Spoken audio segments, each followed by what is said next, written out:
So now we start another second lecture on the same aspect of the different organic matters and the carbon, nitrogen, hydrogen, sulfur cycle. Now here we talk about a very important cycle we call the phosphorus cycle. Let's first talk about this. The phosphorus is essential for all living cells, right? Without phosphorus, the living cells cannot survive. It requires for the nucleic acid synthesis, for lipid and polysaccharides, right? Unlike carbon and nitrogen, phosphorus exists only in 5 valency, that is +5 valency states, and has no gaseous form. So this is one of the difference compared to other like ammonia.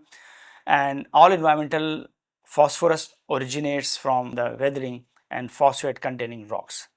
Now phosphorus is often growth limiting nutrients, and due to its low environmental concentration, the growth may be limited or not growth. Now if you look at this cycle, in the environment, we have a lot of cycling process. For example, we have kind of, if you start with the saprophytic, terrestrial and aquatic microbes. So this is the saprophytic, terrestrial and aquatic microbes. Now look at this, the decaying process of this, that is animals decay, plant decays, they consume, and assimilation takes place. Now the plants get consumed and assimilated by the animals. Animals got decayed and form saprophytic terrestrial. Microorganisms can use these animals to produce the soil phosphate, then produce the aquatic phosphate, and again this aquatic phosphate and soil phosphate go back to utilized by these microorganisms. Now this soil phosphate is again go to soil sediments, from soil sediment to fertilizer, and then fertilizer again used for the plant production. In case of animal, this aquatic phosphate is photoautotroph and chemoautotrophs, and aquatic microbes are present, and these chemoautotrophs and photoautotrophs and aquatic microorganisms use the aquatic phosphate, and aquatic phosphate is assimilated and dissolved in the phosphate and then consumed by the assimilation by the animals, right, in different forms. So this cycle of the organic matter decomposed to form in different states of this phosphorus, which is again utilized by the plants and animals using by dissimilation or assimilation through various saprophytes, and various microorganisms involve saprophytic microorganisms, which are terrestrial, and aquatic microorganisms are mycorrhiza, which is called the symbiotic transfer, that is the assimilation of dissolved phosphate is used by the plant, right?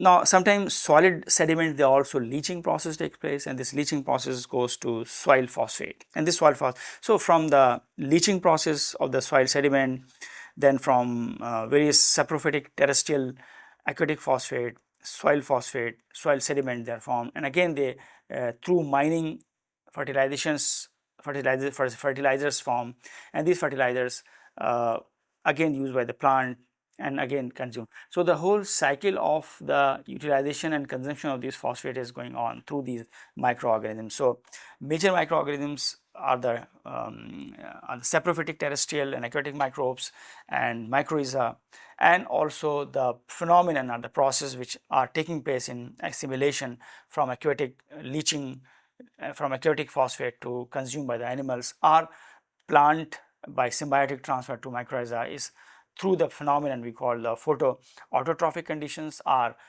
chemotrophics, or aquatic microbes which I use that. Now in case of soil, phosphorus exists in inorganic and organic form. So either it form in organic form or it present in the inorganic form. Inorganic phosphorus is negatively charged, right, and complex with the cationic like iron, ammonium, calcium, forming relative insoluble compound or salts. Its solubility and availability to plant and microbes depends on the pH. For example, optimum pH is 6 to 7 for these maintenance of these inorganic phosphorus. So inorganic phosphorus can also be utilized by the plant and some and sometime through the microorganisms, but depending upon the condition of the environment and the pH in which they are.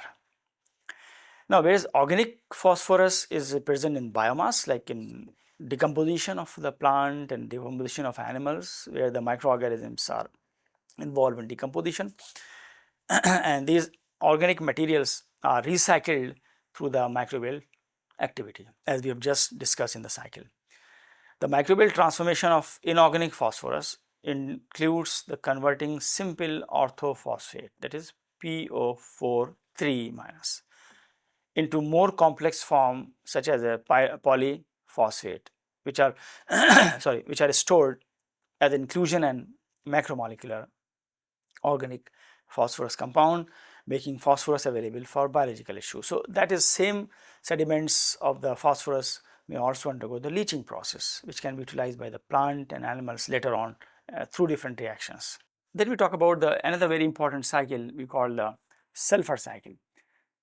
Now the sulfur cycle, again sulfur is very essential compound and molecule which is used for various purpose. For example, various compounds are formed through sulfur, and sulfur is a component of sometimes some proteins also, right. And then the sulfur cycle is, again, if you start from the organic sulfur cycle, like here, the organic sulfur cycle containing the amino acid, various amino acids. Now this undergo decaying process by we call mineralization, and this mineralization form hydrogen sulfide, and then assimilatory sulfate is basically utilized here. So this H2S is undergo oxidation process, we call sulfide oxidation process, H2S oxidation process, and in the sulfide oxidation process they serve as an electron donor, right, or we call the reaction we call the photo or chemolithotrophy. Under aerobic condition, the bacteria which are used for the aerobic condition are the thiobacillus, then bigiota, then we have thiothrix, and then we have aerobic oxygenic phototrophs, and anaerobic condition we have chlorobium and chromatium bacteria. So these are the species of a bacteria, are the microbial population, microbial species which are involved in the oxidation process of the sulfide, that is the H2S. Then this H2S inert sulfur is formed. This sulfur is basically again undergo the oxidation process, we call the sulfur oxidation process, where the H2O3 is formed and then sulfate is formed through this, and this sulfate is again directly utilized by through many genera, like we call assimilation of this sulfate or assimilatory sulfate reduction process taking place, where the sulfate serve as the sulfur sources, and this is undergo the reduction process to form again organic matter in the form of plant or in the form of animals. Now during this cycle, this sulfate and sulfide can also interconverted through Aeromonas, Clostridium, desulfovibrio, and desulfotomaculum. Desulfotomaculum and desulfovibrio, Aeromonas, and Clostridium are the bacteria which are involved in the conversion of these sulfide ion. Now this cycle of formation of sulfide again, so under the sulfides can provide the oxidation through oxidation process, they provide the sulfur for the sulfate formation via the sulfur oxidation, and this sulfur is assimilated into the organic matter. So the process of assimilation and dissimilatory sulfate reduction process through reductive reaction and the oxidative reaction both can involve in the cycling of the sulfur ultimately to form. So the ultimate goal is the consumption of the sulfur in the form of through sulfate in the form of sulfur by the organic, that is a plant and animal molecule, animals. So these animals are consumed these are utilize these organic, because this sulfur is important for the synthesis of various amino acids and protein synthesis. Now what is the role of microorganisms in the sulfur cycle? Now the microorganisms play a very significant role in sulfur cycle, which, like the nitrogen cycle as we have seen, similarly in the sulfur cycle it depends on the oxidation state of the sulfur species to function as electron donor, acceptor, or both. Now the sulfate, the fully oxidized form is reduced by plant. So sulfate is reduced by the plant through the process we call assimilatory sulfate reduction process, right, as we have seen here in assimilatory sulfur reduction process, like this. So the many genera of bacteria are involved in that. Now the sulfate, the fully oxidized form is reduced by plant and microbes for amino acid synthesis and for protein synthesis through the assimilatory sulfate reduction process. This sulfate, which is fully oxidized form, which is ready to assimilate in the form of organic matter or in the form of a sulfur, as utilized by the sulfur for the process of various reactions in the organic matter. In anoxic habitat, The sulfur sulfate serve as a terminal electron acceptor. So the final electron acceptor is the sulfur, and disseminatory sulfate reduction using the anaerobic respiration by microbes used by the sulfur by the sulfur vibrio, sulfur desulfovibrio and desulfo anemia. Now these are the beta protobacteria and archaea like archeo this is called archaeobacteria, and the example is archaeoglobus, and resulting in the sulfide accumulations. So these microorganisms are keep involved in accumulation of the sulfur, and so the process of accumulation and reduction are as accumulations, and the disseminatory reaction of this sulfur molecule is keep maintaining the balance of the sulfur cycle by consuming the various animals and plant in order to use sulfur as a, because sulfur is also a limiting factor, because growth limiting factor, because in sulfur you have the essential amino acids are required to synthesize through the sulfur assimilation of a sulfur. If the assimilation of a sulfur is not taking place, then you cannot make a sulfur molecule or sulfur as utilized by the finally by the compound as organic sulfur. Now sulfur is not utilized by the in the form of sulfate or sulfide, but it is the sulfur is used. So sulfite can act as an electron donor for anoxygenic condition, that is in the absence of oxygen, right? And for this is called photosynthetic microbes, and we call it chemolithotrophs, which includes the includes the chlorobi, then includes the thiobacillus, and which convert the sulfide back to elemental sulfur. Sorry. And the elemental sulfur is utilized by, and the sulfate utilized by the organic as an organic molecule to be utilized by the this plants and animals. Now some microorganisms perform the disseminatory sulfate or disseminatory sulfur elemental sulfur. Now it reduction include the desulfomonas, thermophilic archaea, and cyanobacteria in hypersaline sediments. So this reaction of disseminatory and elemental sulfur reduction is basically includes the desulfo and we have thermophilic archaea. So these are the microbial species which are involved in disseminatory sulfur reduction or elemental sulfur reduction process. Now sulfite is SO3 can be reduced by sulfite, we call sulfite reduction, by variety of the microorganisms including the Alteramonas, Clostridium. This is again, Clostridium is again in the absence of oxygen networks, and desulfovibrio molecule. Then desulfotomaculum and desulfovibrio species can also respire in the presence of oxygen under the hypoxic condition. Now then sulfoneopropionate we call DMSP. So sulfoneopropionate is produced by the phytoplankton.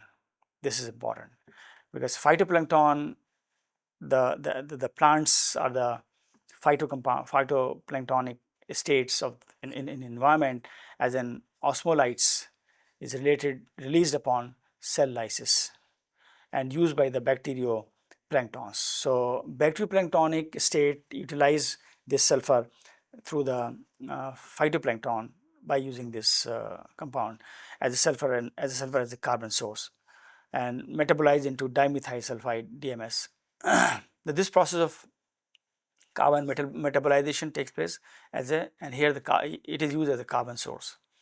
Now DMS is released into the atmosphere, converted into the sulfur compounds and act as a cloud condensation nuclei, which contributes to cloud formations and potentially helping mitigate the global climate changes, right? So this is how the process of the climate or the environmental impact of these bacteria and this sulfur cycle. Then another very important cycle is the iron cycle. Now in iron cycle, if you see, the iron is present in the two state, one we call ferrous and ferric state. that is 3 valency and 2 valency state. So Fe2, that is ferrous as a donor, electron donor, here it is taking the electron here through oxygen, right, electron donor, and making this H2O, and this is called oxidative chemolithotrophy. In oxidative chemolithotrophy, this is the oxic condition, this is anoxic conditions where the oxygen is not present, but this is the chemolithotrophy conditions where the ferrous is oxidized, product is formed through this reaction, and then this ferric and ion as an acceptor. Now this ferric is acceptor to reduce the dissimilatory ferric ion into the reduction process. So the oxidation process in the presence of oxygen, here where the ferrous ion act as a donor, taking oxygen ion from oxygen and then convert into the ferric ion, and the ferric become receptor, and this receptor is undergo dissimilatory reduction or reaction, ferric ion under the reductive conditions or reduced condition, then they form the ferrous as a reduced product. So from ferric to ferrous as anaerobic respiration takes place, and this ferrous act as a donor now. Again, so the cycle is continuously going on, that is a receptor, ferric receptor convert to ferrous donor in anoxic conditions, and again the reaction, this ferrous can also involve in some nitrogen fixation process. And so the process of this whole reaction is, the whole iron cycle is important both in the presence of oxygen and in the absence of oxygen to provide the different state of the ferrous ion for the utilization of several reactions, metabolic reactions for the survival of the environmental entities like plant and animals. Now the iron cycle involve in the interconversion of a ferrous ion, that is ferrous to ferric ion, in fully aerated condition, that is an oxygen condition, neutral pH environmental conditions. The iron primarily exists in insoluble mineral. Now iron solubility increase under the acidic condition, like when the pH goes like below the 4, where the ferrous and ferric ions both more available in aqueous form, right. Now the challenges for the microorganisms, iron is essential but usually scarce, and ferric is oxidized and must be reduced in ferrous to be used in the biomolecular state. Now the sidiophores, the low molecular weight organic molecules secreted by the microbes that bind to ferric and transported it into the cells, where it is reduced to ferrous. Now dissimilatory ferric reduction, the Fe3 serve as a terminal electron donor, electron acceptor, and using the anaerobic respiration where the ferric is often in crystalline phase like hematite or magnetite state. So this is the final dissimilatory state, reduction take place by accepting the electron by the ferric ion. And the microbe transfer electron to external ferric using the various strategies like nanowires, like geobacter, then we have Shivanella, which is called gamma, this is called gamma proteobacteria, and geobacter is called the sigma protobacteria. So these are the different microbe of archaebacteria. They are involved in the formation of these nanowires and redox active flavins, like we have a Shivanella species. So all these microbial species, rare microbial species which are present in the environment, they involve in the conversion of the cycle from the ferrous to ferric by electron donor and electron acceptor by ferric ion to produce this assimilation. Now the microbial diversity in ferric reduction by urea archaeota. The urea archaeota is basically the group of bacteria, or Carina archaeota, as we have discussed in the archaebacteria in earlier chapters. All protobacteria classes, these are firmicutes, and defermi and deferibacteria, bacteria and bacteriarchaea, acidobacteria, and then thermotoga, and then we have a thermus. So these are all classes of group of bacteria which are involved in microbial diversity in ferric ion reduction process, and early life considered as a 3.5 to almost 3.8 billion years ago likely rely on the ferrous as an electron donor. So this has been proved. Photooxidation of ferrous to ferric may have provided energy for early cells, like the cells which are earlier grown. So in a nutshell, the ferrous and ferric cycle, that is iron cycle, is very important for the survival of the cell. Now the magnetotactic bacteria, Aquaspirillum magnetotacticum. This bacteria transform iron into the intracellular magnetite like ferric Fe3O4, ferric oxide, which construct the magnetic compass, or the magnetite molecules, the molecule which influenced by the magnetic field. For orientation in the water columns, some accumulate magnetite extracellularly. So this magnetic properties of these ion also controlled by the various magnetite bacteria, the bacteria which are involved in magnetotactic conditions, where it attract through the magnetic field, like chemotactic. Similarly, we have a magnetotactic bacteria which can attract through the magnetic field. The ferrous ion oxidation, the aerobic lithotrophs. Acidolithobacillus, ferrooxidant like beta protobacteria, and sulfolobus bacteria we call thermophilic crinoarchaeota is basically sulfolobus group of bacteria. Now these bacteria are involved in the ferrous oxidation process, and neutral pH in oxic, that is in presence of O2. This is called Marinobacter,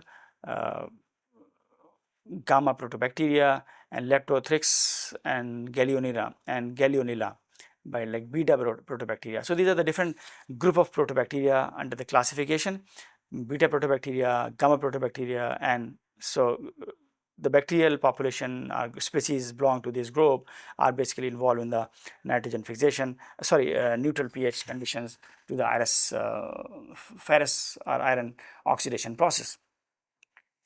The anoxic oxidation using the nitrite, dichlorosoma thulium, also used for the percolates, and chlorate, useful in the bioremediation process. And this bioremediation process is basically important for the various reactions, various purposes. It can remove several contaminants, it can clean the water, it can clean the several environmental strata or environmental conditions. Now the F2, that is a ferrous oxidation process, can occur under both oxic and anoxic conditions, right? Ferrous often serve as an electron donor for lithotrophic microorganisms, right? Now this is I think the last, that is manganese cycle. The manganese cycle is also important because it involves in the transformation of transformation of the manganese reduction process and manganese oxidation process, which occurs primarily in oxic and anoxic interface condition. Now the manganese oxidation process can carried out chemically and by various morphologically distinct microbes in oxic condition, that is in the presence of oxygen zone, and manganese oxide reduction microbes such as the Chevenella species and Geobacter species use the manganese oxide as a terminal electron donor. So this is the mechanism of the conversion of these manganese into manganese compound, manganese oxidized compound after oxidation into the manganese molecule or manganese compound. The manganese transformation contribute to the chemolithotrophic conditions and anaerobic respiration cycling, amend between the reductions and oxidation state. So this is how you can see quickly this is the chemolithotrophy oxidative state. Then we have orthobacterus, and then we have a Leptothrix, and then we have this is called Pedomicrobium species. Now the blue one, this is called chemolithotrophy. This is called anaerobic respiration process, where the manganese ions convert into the manganese oxide, oxic condition, and in anoxic conditions we have manganese oxide used as acceptor, and this here it has as a donor, and this accept by the geovectors and Shibboleth. So the two different class of microorganisms are involved in the two reaction in the manganese cycle. So the cycle is completed only in oxic and anoxic conditions by production of the manganese ion for the various utilization of the as a macronutrient. Now we have a mercury cycle. This is the industrial contamination, because this is Minamata Bay, Japan, led to the several environmental and human health issues. Inorganic mercury is the sediments in methylated or anaerobic conditions or anaerobic bacteria such as a desulfovibrio species. Now methyl mercury is volatile, lipid solubles, and undergoes like biomagnification through a food chain accumulating at higher tropic levels. So these are very toxic. Human as a top consumers can suffer several neurological disorders, especially in the children's, uh, and then microbial loss of memory, dementia, and so on. Microbial transmissions of mercury demonstrate that the interaction with metal can have significant ecological and public health impact. So this is interaction. This is mercury cycle. See how the mercury cycle works. This is the zone, atmospheric regions, oxic, aquatic, anoxic conditions, and how the reaction is going on through these and is being consumed by several things. So this whole cycle, mercury cycle, is producing the toxic effect on the human and animals and plant as well. So that can be controlled by several microorganisms by consuming these mercury in methyl mercurate form. The interaction between nitrogen and carbon cycle is again important to just look into. So this is the nitrogen fixation process and cumulotrophic condition. This is heterotrophic microbes. This is anaerobic respiration, denitrification, and then interaction between the nitrogen cycle is important to understand the plant and autotrophic microbes. Now the organic and inorganic compound, that is a organic nitrogen and organic carbon compounds, get decomposed, right? And then through oxidation reduction process, again they can assimilate into the organic compounds or organic composites, so that can be utilized by the plant and animals. So this is all about the cycles, and you can go through the book. This is a pretty good book to go through it, to go into more detail, but I think my lecture is enough to understand the basic concept of the cycles of the carbon, nitrogen, hydrogen, sulfur, and mercury cycle, and the interaction of nitrogen and carbon cycle. Now in a summary, we can say that the whole these cycles are basically important to understand the environment, how environment play important role, and these microorganisms play important role in converting these cycles for the consumption to animal and plant. Okay, thank you very much.